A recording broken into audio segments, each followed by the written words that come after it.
My name is Betsy Benson. I'm the publisher at Pittsburgh Magazine, and it is my honor to introduce Dan Droz to you tonight, to tell you a little bit about him.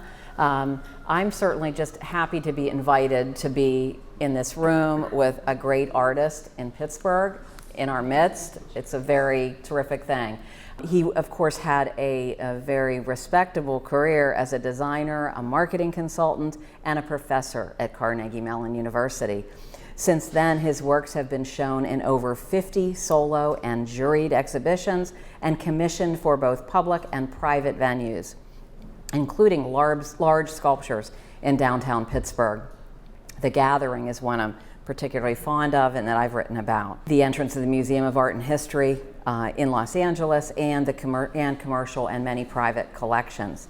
He has also received numerous awards for his work and captured the attention of curators and art critics. Los Angeles art critic Peter Frank, who also writes in the book, which you will be reading soon or have already read, beautiful writing, says that Droz descends from the likes of Donald Judd and Ellsworth Kelly, but applies their lessons in perception to his native expansiveness and wit, recapitulating the entire course of modern and postmodern abstraction. Dan graduated with honors from Harvard College in 1972 with a double major in the history of science and visual environmental studies, and in 1996 was recognized as a distinguished design alumni of Harvard at the 30th anniversary of their Visual Arts Center. A new book, Behind the Fold, which I love the name because to me it's always above or below the fold, is like a newspaper terminology, but this isn't above or below the fold. It's Behind the Fold by Los Angeles publisher Griffith Moon, documents both his body of work and his innovative methods. Dan. Thank you. Thank you. Absolutely. Does he have a great voice or what? Is that an amazing voice? Thank you. And thank you all for coming. Thank you to the Museum of Art and to Pittsburgh Magazine for their sponsorship, for James Gallery and their co-sponsorship, and to all of you for coming and sharing this time. I'm going to try to be brief in my comments because I want to give ample time to go over to the bookstore and sign books and talk with you if we can. I'll make some comments, and then Betsy and I will maybe have a conversation for a few minutes, and then if you have some questions or comments, we can address those before we head off into the sunset. In the bookstore, and I should say, although it's certainly not, oh, look at that. It's not, you know, if you're inclined to buy a book, we can also provide you with a free signed edition print. So we can talk about that. But I'm going to really divide my presentation into like three parts. One is some of the themes of my work and maybe some of the underlying ideas. Secondly, one of which is having to do with how sculpture can define a space and really elevate a space. And to sort of represent that, I have a short video of a piece that was installed downtown and some of the history and process of that.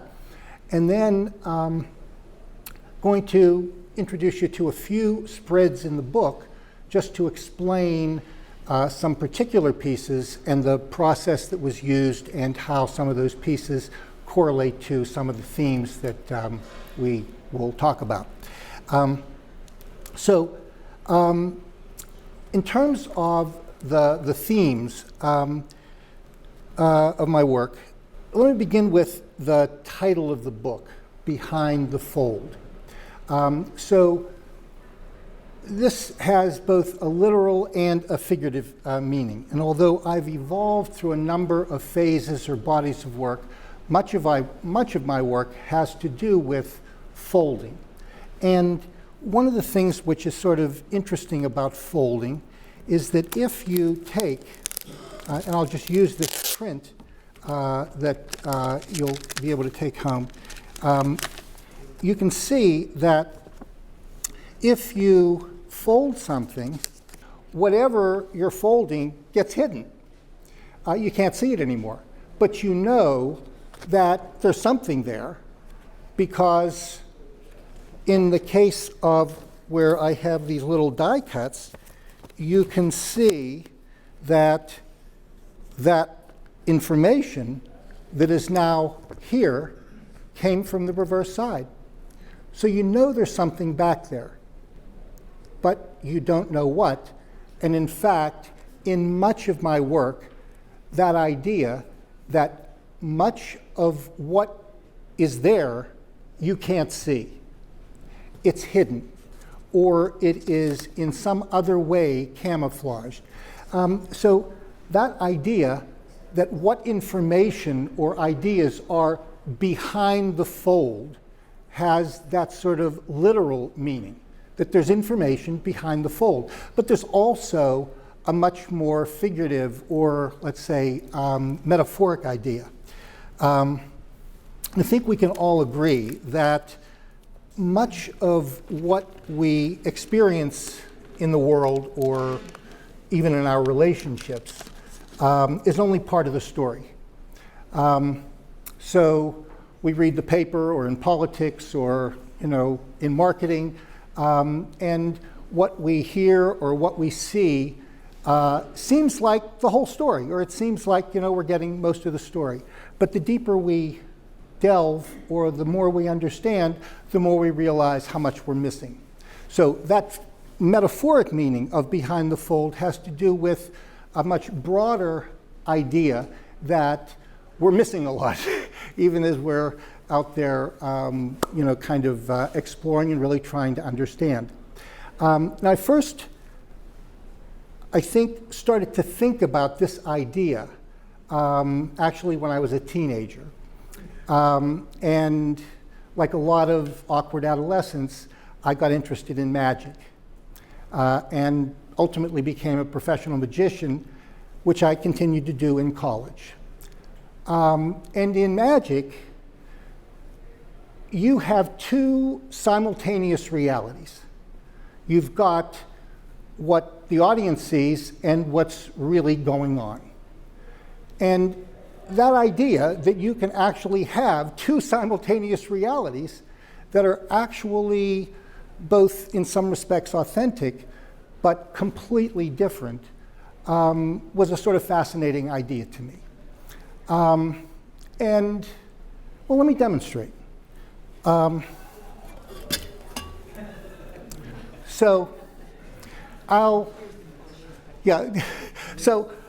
This is an old trick. You've seen it before. So, this is a piece of rope that, let's say, represents continuity. And over the past 2 years, 3 years, we might have felt somewhat disconnected. And that disconnection might be represented by actually cutting the rope into two pieces. I'll tell you, maybe Betsy, whoa, thank you. So Betsy, maybe you just cut the rope. Here, take the scissors and cut the rope. All right. We didn't plan this. No. Okay, now, Betsy. Yeah. So Betsy's cut the rope into two pieces. And so what we want to be doing together is to kind of reestablish some continuity, okay? So we started off, with some continuity over the last 3 years. We've had discontinuity, and we've been trying over those period of time to sort of, get continuous again. So we though see this knot there, and it's not very nice. It's not continuous. So what we're going to need is some magic words, some magic dust. I'm going to sprinkle some magic dust on Betsy. And then we're going to need some magic words. And the magic words we're going to use are really two parts. This side right here, we have to be sort of quiet, okay? The word Pittsburgh, okay? So let's say Pittsburgh. Okay, and over here, Magazine. Okay, now, Pittsburgh Magazine, Pittsburgh Magazine. And you want to see the magic that we can make together? You have established continuity. Now, it's an old trick, but clearly I didn't cut the rope in half. There were two, right. Clearly, Betsy made some magic happen, and you all made the magic happen. There were two simultaneous realities going on just now. What you saw and what I was doing. In magic terminology, that's called the effect and the method. What you experience is an effect. What I was doing was everything else that made that effect take place. And that's what art does. At least, that's a lot of what I think about art doing. It is through technique and through visual manipulation, trying to create an experience or trying to create an effect to create a somewhat magical experience. So you'll see in the slides, how that's manifested. So what's behind the fold is actually a pretty important part, but it's also more metaphorically the broader understanding of how little we understand. What I can do now is to mention one other aspect, perhaps magical or just interesting, of the effect that sculpture can have, and that is to transform a place or a space into a place. So we have examples in our backyards where we have, places. And what we want to do is to try to elevate them.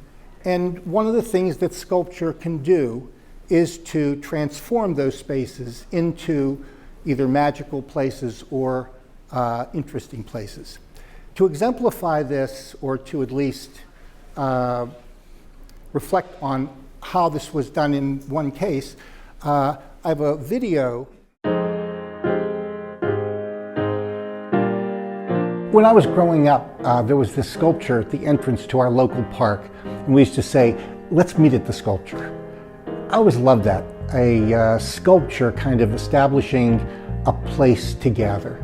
So when Burns and Scalo asked me to do a sculpture for their Visions on 15th project at the entrance to the Heritage Trail along the Allegheny River, I thought this could be a gathering spot. And as I sketched and developed models for possible sculptures, the idea for this sculpture, the gathering, emerged. It's a simple idea, people greeting each other with openness. From one angle, you can see maybe two people high-fiving each other. From another angle, maybe a group of 3 or 4 people just gathering for a conversation. And these folds or openings suggest just that, opening up beyond what's underneath or beyond the surface. Realizing that idea in the form of a sculpture began with sketches and small models that eventually became working drawings that fabricators could use to cut out the various elements and weld them together. And then it was finished with powder coating, which is a very durable finish for exterior exposure. It was so exciting to see this sculpture, beautifully finished, full scale, roll up to the site and be hoisted and bolted to its base. One of the wonderful things about public sculpture, at least in an architectural setting, is that it helps distinguish a space, not just a possible gathering space.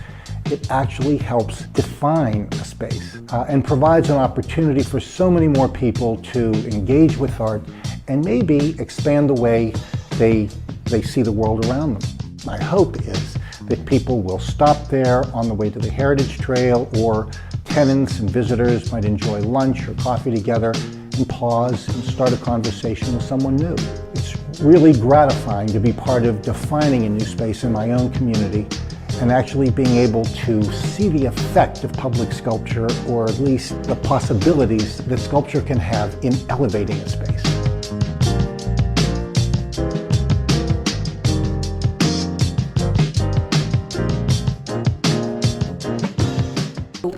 That gives you a sense of the sort of background or themes of some of the sculpture, and maybe one or more of the possible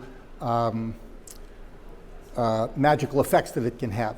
I now want to just walk through a few of the spreads in the book to actually show you some works that might exemplify these principles, and maybe talk a little bit about the application. So this is the piece that you just saw, and it does, if you're ever in the Strip District area, it's on 15th, right at the entrance to the Heritage Trail, and there's tables around, and it really kind of marks the space in a way that wouldn't be possible if there were something small or just some park benches. And that idea that I was sort of expressing in that video, that a place to meet, Kaufman's clock was a place. It wasn't just, this corner.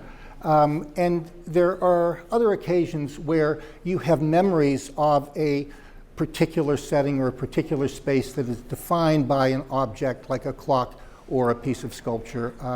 And that's always in back of my mind. And whether that is a huge thing or someone's backyard or in a living room, it helps define a space. This is my studio. You're all invited at any time.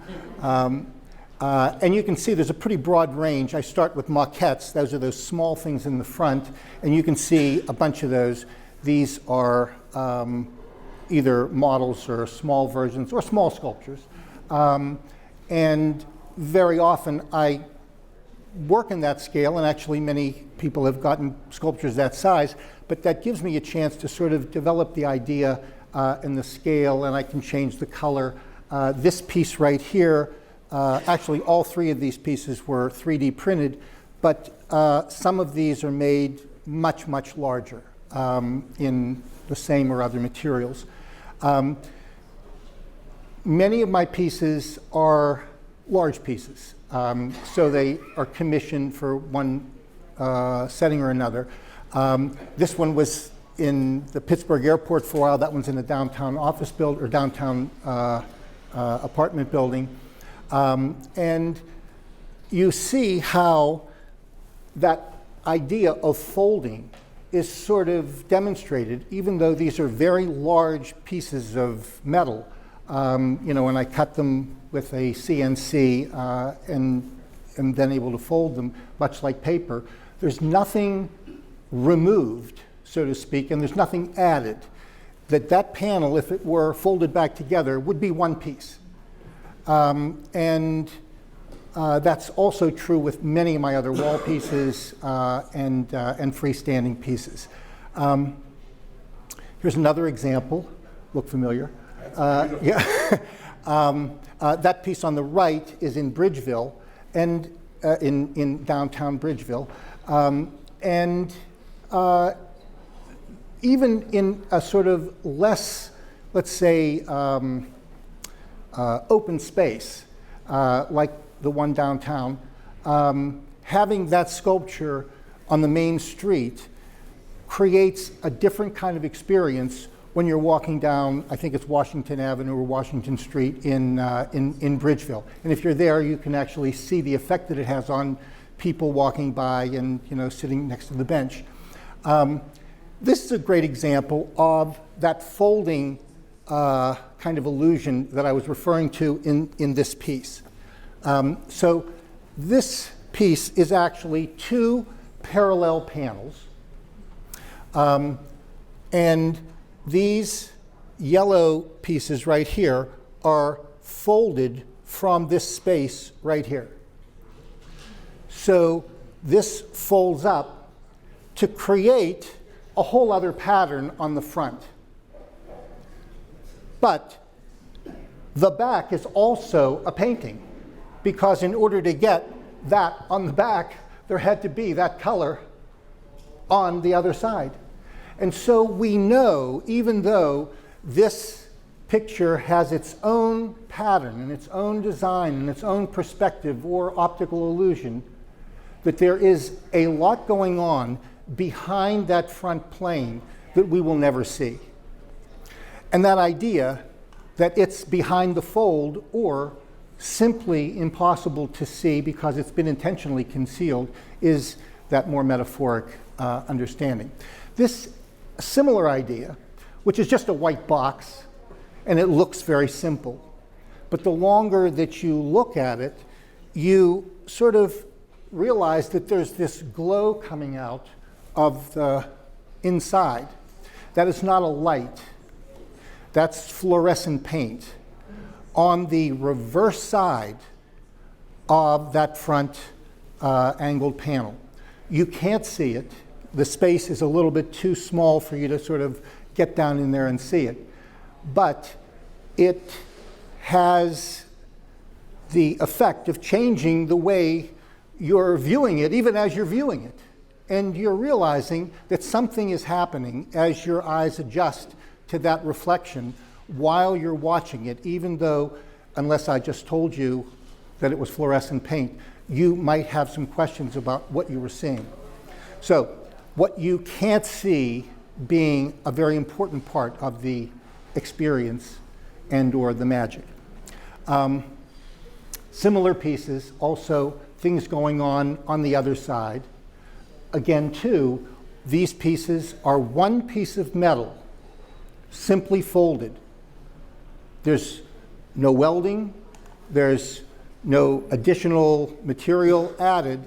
That is simply a piece that is cut and folded to achieve those geometric forms.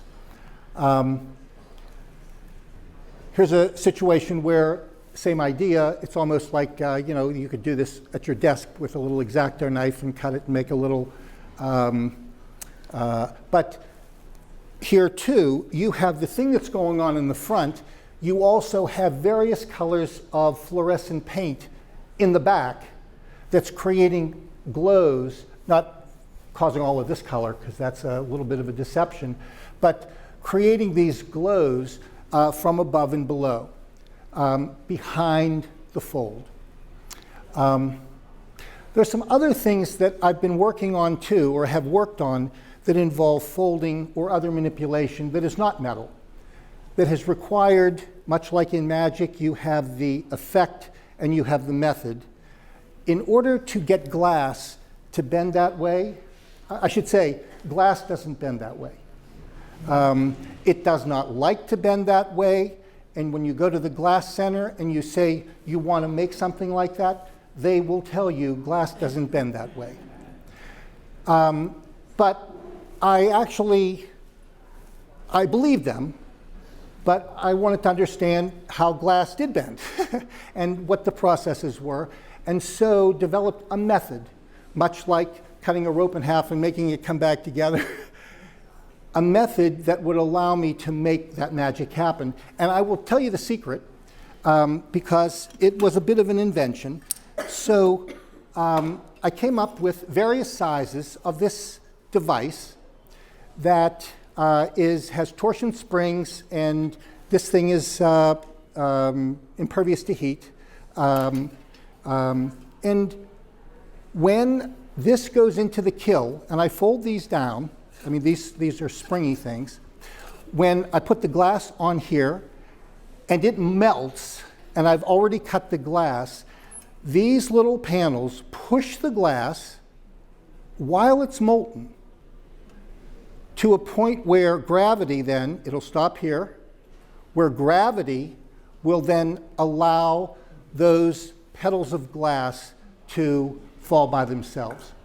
So this is not just behind the fold in the sense that, what you see is not all that's there, but a little bit of that reference to magic where there's actually a method behind the effect. And what did I do with that? Oh, here it is. And I think in the book, there's a picture of this actually in the kiln so that you can see, how it is positioned and how it folds. Oh, there it is. So you have this little springy thing, and it's in the kiln, and then it will spring it back. And it's a little complicated to explain here, but basically, by creating a little bit of an invention, we can make magic happen in the kiln. This is an example of where you can see what's behind the fold because there's a mirror there. And it's very clear that there's something going on behind what you can see because the mirror is reflecting it, but you can't see it from the front. So it's a little bit of a reveal, like peeking behind the curtain. It also changes a good bit when you move around it because, the perspective of the mirror can help create that. In addition to folding, I also use a lot of other materials to kind of manipulate and create forms, and can sometimes create a form either on the computer and then 3D print it, or make it and scan it and print it, so that there's a lot of techniques. These pieces right here are all 3D printed. And from the 3D print, I can print in a polymer that has the same characteristics as wax, and then put that into an investment, like a plaster mold, melt out the plastic like I would wax, and pour in bronze or pour in glass, and so can create glass castings, bronze castings, or other materials from these same manipulations. This is another material that I've been using, and I'll show you the technique. And this is, again, kind of a method.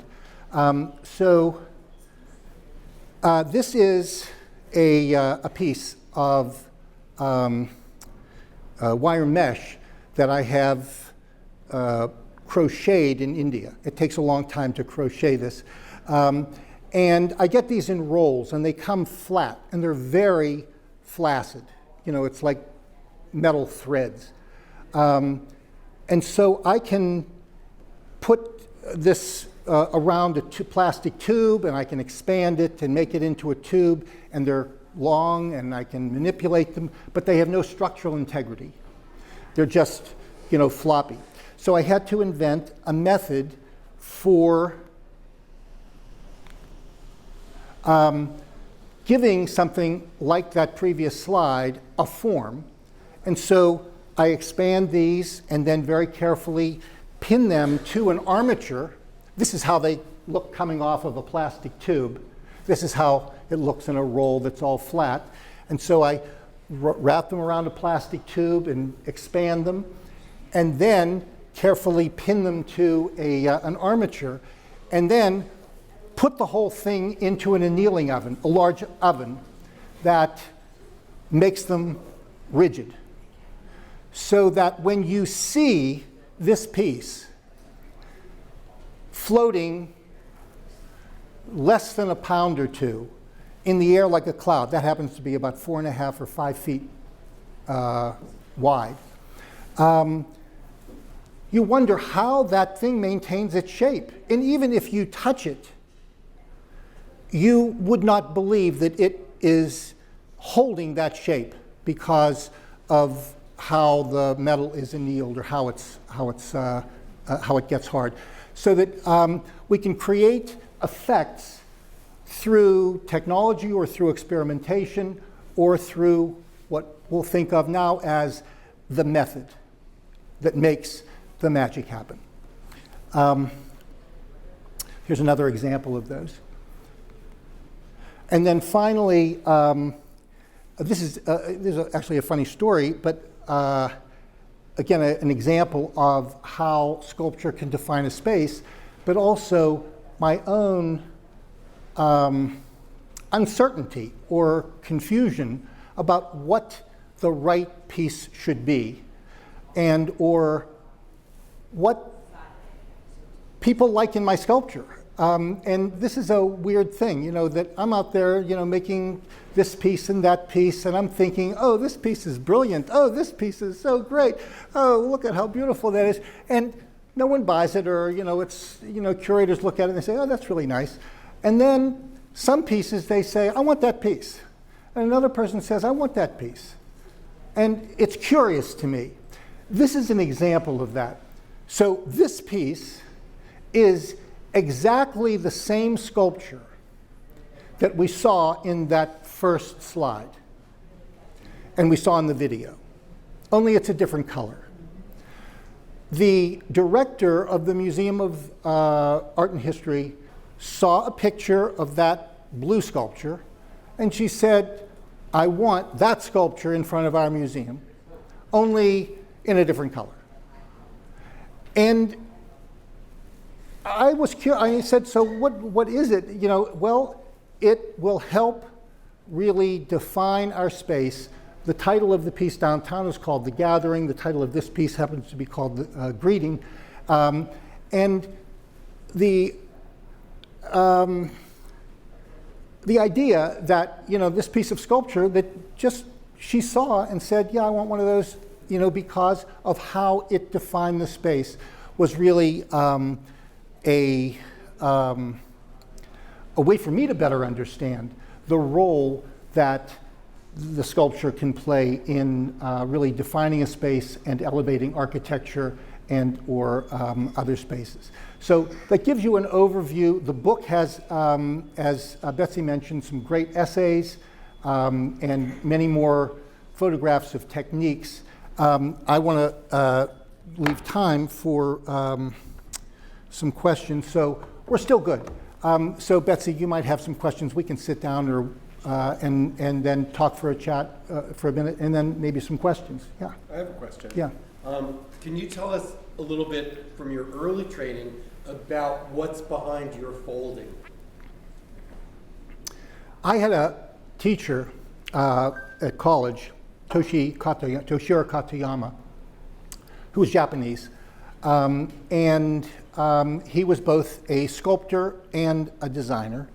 And one of the traditional methods of design in Japanese culture is origami and kirigami.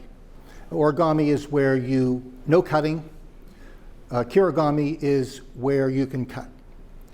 And we spent about, quarter of a semester really understanding that. And it stuck with me.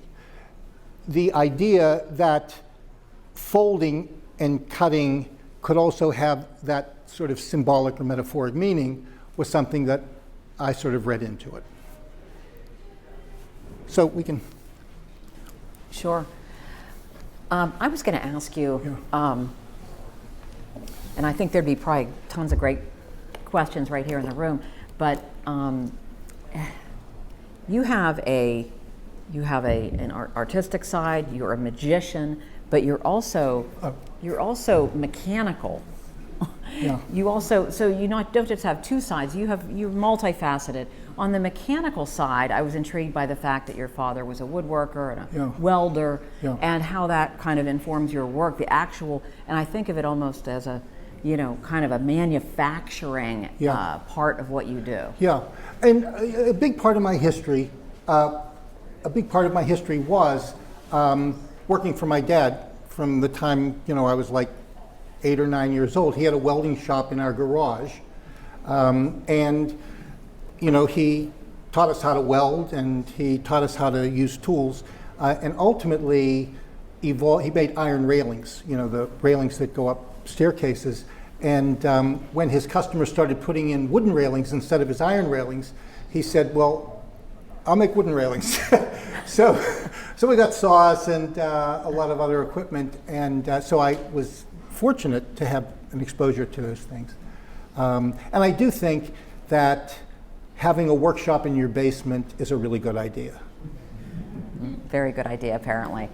Let me ask you, so you are a magician revealing your method.